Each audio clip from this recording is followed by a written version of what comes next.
If you are a brand new player in Warpath and you feel a little overwhelmed, you see there's a lot of officers in the game, and you are wondering which officers go or pair with other officers the best, especially in the early game, then this video is for you.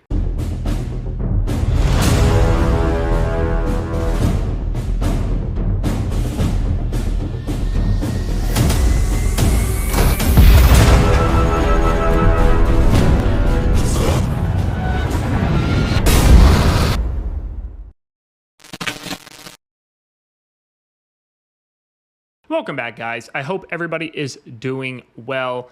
Like I said in the intro, if you are a new player, little overwhelmed, wondering which officers pair best with which other officers and on which units, this video is going to be for you. Now, this video is geared specifically for the very early stages of the game, like right when you get going. As you get into the mid and late parts of the game, this is absolutely going to change. This is just to get you on the right track and take a little bit of the stress and the overwhelming feeling off of you in the very early game, so that way you can focus on and think about and learn other parts of the game instead of trying to figure out which officers pair best with which officers. We're going to be specifically covering the ground force, the key ground force units, and the key air force units in this video specifically. We're going to be covering the key ground force unit officer pairings and the key air force unit officer pairings in this video. The first officer pairing that we are going to be discussing is going to be for tanks specifically. That's what a ton of new players use early game, so that's what we're going to address first. And number one, in the lead officer spot, you're going to have two officer spots on each unit. The one in the lead spot is going to be Guardian of the Truth. Now, there is a reason that you want specific officers in the first spot compared to the second spot. I have other videos that I've already made that address that specifically, so feel free. In the description of the video, I've got some links to specific early game playlists that have those videos in there. Feel free to go check those out. This is going to be specifically just about the pairings themselves, though. So we're going to want Guardian of Truth. Now, yes, he is a paid officer. He is also the cheapest paid officer in the game, period, the end. But the reason I put him in here, and I generally kind of leave out the paid officers, just because I would say the vast majority of players don't invest in paid officers in the game, or at least invest very heavily in them. But he's relatively inexpensive compared to other paid officers in the game. And if you're using tanks specifically and you want a very dominant early game officer, Guardian of the Truth is going to be the one to pick. A quick rundown as to why. He's going to offer a very solid damage coefficient for early game officers, on top of the fact that if you put him on a tank, he's going to increase that damage coefficient by an additional 25%. So he's going to be doing a pretty decent amount of damage output in the very early game. He's also going to increase the penetration damage of your unit by 40%, which is going to increase the number of kills you are able to obtain. Now, paired with Guardian of Truth is going to be War Machine. He is a super easy officer to awaken. You can get his statues through the Alliance store, so it's not going to actually cost you any Universal Officer statues, which is going to be good for you kind of longer term.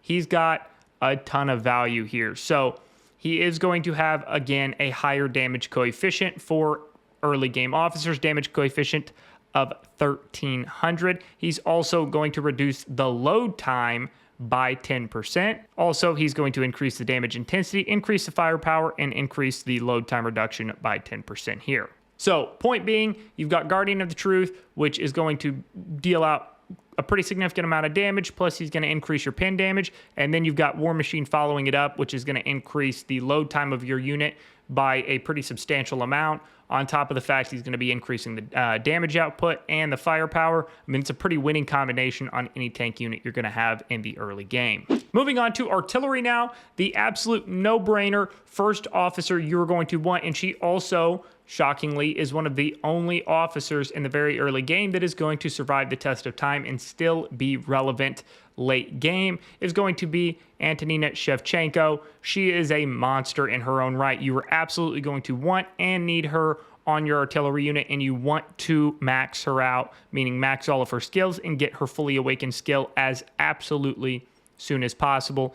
She does a pretty decent amount of damage coefficient here, 1200, plus if she's on an artillery troop, increases by another 25%. Increases damage intensity while garrisoned, meaning if your unit is inside of your base and your base is being attacked, it's going to increase her damage output by 25 more percent. Increasing your artillery firepower by 30%, and increasing, which this is a big value right here, increases the officer skill boost by 25%. So she's just going to dish out a ton of damage, especially early game. And here's where she takes the crown for the absolute best of the best when it comes to early game officers, artillery specifically.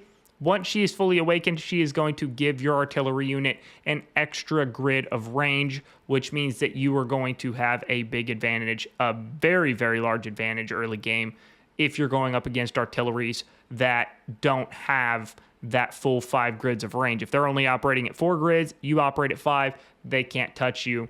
Easy dub. Now, paired with Antonina is going to be the Eruptor. He is a little bit more of a niche artillery officer compared to Antonina, which is more of a universal artillery officer, so to speak. He doesn't do a lot of damage in terms of damage coefficient. He's just got a 1500 damage coefficient.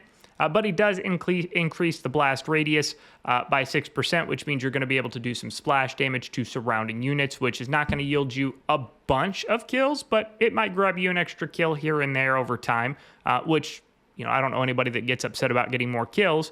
It's going to increase his damage intensity by 25% when attacking fortifications, meaning bases specifically. So if you are a base-to-base player, or if your alliance is running army groups and attacking enemy bases, he's going to be a big benefit there, especially when paired with Antonina. Once again, increasing your firepower by 30%, adding in the 30% firepower increase from Antonina, you've just increased your artillery firepower by 60%. So very significant jump there. And then increases the blast radius, like we talked about here, an additional 6%. So that said, he's a big win. He's also going to reduce the load time of the artillery troop by 10%, which getting more shots off is never a bad thing in a shorter amount of time. Now, moving on to infantry, the lead officer you're going to want is Angel of Light. She is a healing specific infantry officer. She is a big win. I really don't have to get into it a whole lot. She's going to give you some healing capabilities. She is geared very much towards survivability, durability, and being able to just absorb a pretty significant amount of damage. Paired with her is going to be White Wolf. Now, they are pretty much polar opposites in terms of their kind of focuses. So Angel of Light is more of a defensive tanking or soaking officer, and White Wolf is more of an offensive or a damage dealing officer. Now, these are really the only two true infantry officers early game, but they do complement each other because you've got one that's going to help you survive longer and one that's going to deal out damage. So just broadly speaking, with infantry early game, these two are going to be a pretty ideal pair.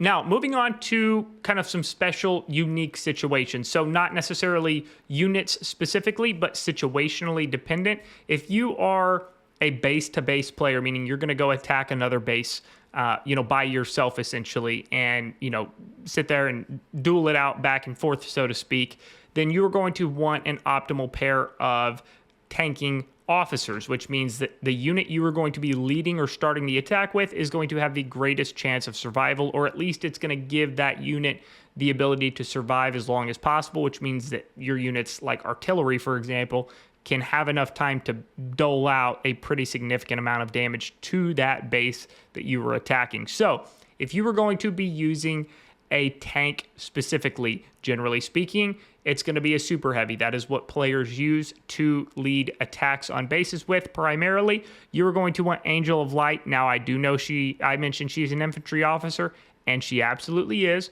but she does have some universal skills that are going to allow her to be relevant in the early game when tanking bases. She's going to have that healing capability, like I mentioned. And then now let's jump to the officer that she is going to be paired very well with. Paired with Angel of Light on your tanking unit is going to be Sergeant Spanner. Now, he is primarily, just like Angel of Light, going to be a damage absorption durability type of officer.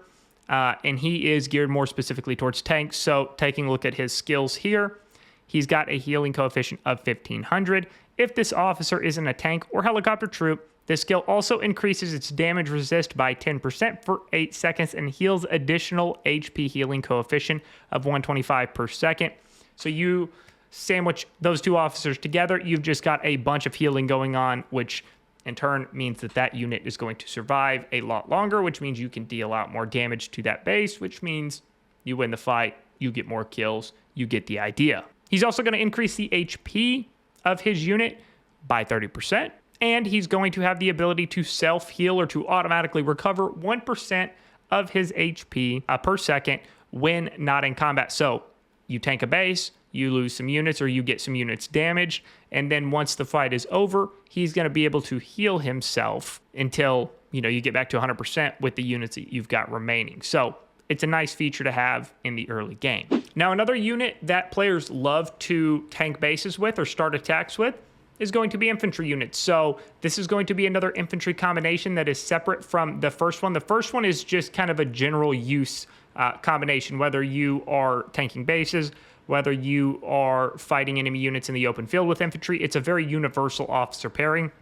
This infantry officer pairing is specifically for tanking bases and trying to absorb as much damage as possible, or even if you just want to use it in open field combat and you just want the ability to survive as long as possible, you're not necessarily worried so much about kills with this unit, then you're going to want to start with Angel of Light, and you're going to want to pair Angel of Light with Percy in this scenario. A couple of reasons why. Again, we're trying to absorb damage, so her third skill is going to increase the HP of her officer's troop by 20%, and her fourth skill is going to increase the blast mitigation of her troop by 50%, which is especially beneficial when attacking bases because it's going to absorb a little bit extra artillery damage specifically through that blast mitigation. Now, jumping over to Air Force, we're going to start with fighter planes. That is generally what players gravitate towards first in the early game. You're going to want to start with Silver Comet. Now, I do understand that I don't have him fully maxed out or anything like that. That's because I've been playing the game for 4.5 years, and when I started playing the game, there wasn't even any Air Force units in the game. So the game has changed a lot, but that is why ultimately I haven't maxed him out. But if I was to start fresh today, he is absolutely the first officer that I would focus on in the early game for a variety of reasons. He's obviously going to increase your intercept damage. He's also going to give you a firepower boost. But the big one here, and this is going to tie into the officer that I'm going to suggest pairing him with, it's going to increase the chance of him landing a critical strike with his normal attack by 10%. Paired with him is going to be Brisk Eagle, and here is why. So we talked about his critical strike skill. Brisk Eagle complements it very well, increases the chance of this officer's troop landing a critical strike with its normal attack by 30%, plus Silver Comet's 10%. You've got a fairly decent chance there to land some critical strike hits, followed by increases the critical damage of the officer's troop by 50%. She's also going to increase the troops' firepower by 20% and increase the cruising speed, which means you can fly between point A and point B, ultimately where your destination is going to be, by an increased 10%. And then her awakened skill, after landing a critical strike with its normal attack, this officer's troop takes no damage for 1 second, can be triggered 1 time every 5 seconds. So early game, very, very solid pairing to have there. And then last but not least, the most optimal bomber unit pairing is going to start with Golden Pixie. Variety of reasons, all right? She's going to increase the bombing efficiency by 35%, meaning how fast she's going to drop her bombs and drop them on target, followed by increases the damage intensity by 15%, increases the firepower by 30%, increases the stability by 20%. That one's not, you don't need to worry about that too much. And then this is where she becomes a big win, because once she is fully awakened, after her 4th bomb is dropped, all bomber officers do a standard 4 passes, meaning they'll drop 4 bombs. She's going to do an extra bombing run. So that extra 5th bomb is obviously assuming there's not any fighters in the area or anything like that, or even if there is and you're just able to survive it, or you've got some air cover, whatever it may look like, that 5th bomb can, be pretty significant and make a pretty significant impact. Now, Early game, to be fully transparent, there's not a just ton of bomber-specific officers outside of Golden Pixie. We're going to go with Witcher. However, there's going to be one honorable mention, so to speak, but I'm going to kind of get into the detail of that, why I didn't really include that as the most optimal pairing, even though that officer is better than Witcher, and it is a bomber-specific officer here in a minute. Witcher is a very versatile officer, meaning she can be used on bombers or fighters, but the reason I have placed her specifically with Golden Pixie on a bomber is because of her ability to survive, which means that with that 5th bomb from Pixie, you're going to be able to get some pretty decent kills along the way with it. So Witcher here is going to increase the maneuverability and stability of the officer's troop by 40% maneuverability, meaning has essentially the ability to avoid getting hit by attacks. When attacked, the troop has a 20% chance to gain a shield. Shield coefficient is 1,000, which is not bad for the early game at all, and can be triggered once every 4 seconds. Followed by damage resist, which again, you're going to be able to stay in the fight longer, get more bombs on target, which means you're going to get more kills. Followed by increases the HP of the officer troop by 20%. Once again, the ability to survive. Followed by increases the maneuverability by an additional 20%, able to dodge some of these incoming attacks or avoid. And then final awaken skill, when this officer's troop dodges an attack, increases the damage resist by 2% for 4 seconds, can stack up to 10 times. So you have the ability, if you get those full 10 stacks, 20% damage resist. So pretty solid skill lineup there, early game specifically. Now, the one I was mentioning, the kind of like honorable mention, if you will, is Rictus Reaper. Now, I'm not even going to go through his skills. He is a bomber-specific officer. He is definitely a more ideal officer than the Witcher, for example. The reason I didn't include him is because he is an exclusive lounge officer, which means he's going to cost you, if you want to invest in him and fully awaken him quickly, it's going to cost you between $200 and $2,500 US dollars. So he's a very large investment. And kind of a side note to go along with that, there's quite a few exclusive lounge officers available in the game now, and he is not one of the better ones. So for whatever my opinion is worth, I would pretty much just steer clear of Rictus Reaper, unless, of course, you were just a massive whale and you've got just pretty much an unlimited wallet to use within the game. If that is the case, then by all means, invest in Rictus Reaper. If that is not you, and you're either a free-to-play, low to mid-tier spender, and you were looking to strategically spend to maximize the return on investment, Rictus Reaper is not going to be the officer for you. So that is why I left him out. That said, guys, that is going to wrap us up for this video. Let me know what your thoughts, opinions are in the comments. Let me know if this video helped, if it made no difference. If you have a different idea on some of these officer pairings, I would love to see what you guys think. As always, if you have stuck around and made it this far into the video, if you've got access to Discord and are not already in my community Discord server, the link to that is going to be in the description of the video below. Click on that link. It will take you right into the community Discord server.